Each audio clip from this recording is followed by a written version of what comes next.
Padres pregame thoughts. Padres and the Brewers series finale later this morning. Michael Wacha is going to be on the mound for the Padres, so I want to expect a quality start there, and hopefully that's what the Padres can get. But it's a pretty rested bullpen, I should say. Adrian Hauser's on the mound for the Brewers, so might be a tough matchup, but it's certainly not like Brandon Woodruff. So hopefully the Padres will be able to score a few runs off of him and put the bullpen, put Wacha in a decent position to be in the game late, and then we'll see what happens there. Manny, my Underdog Fantasy pick, I'm going to go higher on half a single. He's been booed a lot in Milwaukee, obviously. Those were from his Dodgers days. That one postseason, I think, is why they boo him a lot. And hopefully he's going to feed off of those boos. He's had some moments already in this series, so I'll go higher on that. It's a DH day for Xander Bogaerts, so that means that Matthew Batten's playing second base. Garrett Cooper's in there again. Ha-Sung Kim slides over from second base to shortstop. And bullpen-wise, again, it's in pretty good shape.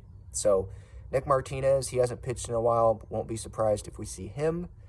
Although, who knows what's going to happen in the St. Louis series.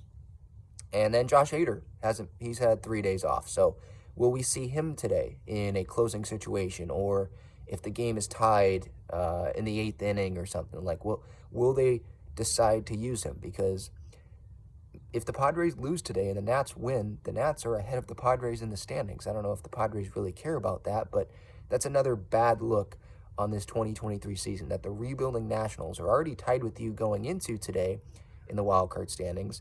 And if they win today and you get swept, they're going to be ahead of you.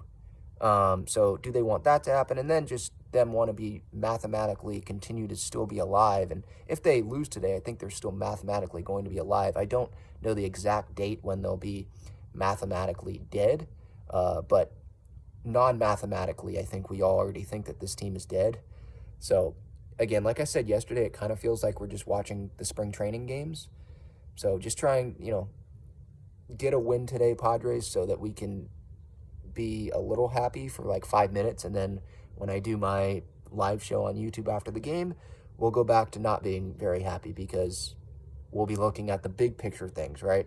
Probably not going to be talking about the singular games a ton, obviously talk about them, but it's really about the big picture stuff now and where they are in the standings and what would need to happen miraculously for them to get a postseason spot, and just future stuff. I think that those are the main talking points about this team. So today it's really about, hey, let's avoid being embarrassed, and let's avoid being swept, really. So post-game reaction after the game, and then a live show on YouTube after. Michael Wacha on the mound for the Padres, and the Padres obviously without Jake Cronenworth. We'll see what they can do today.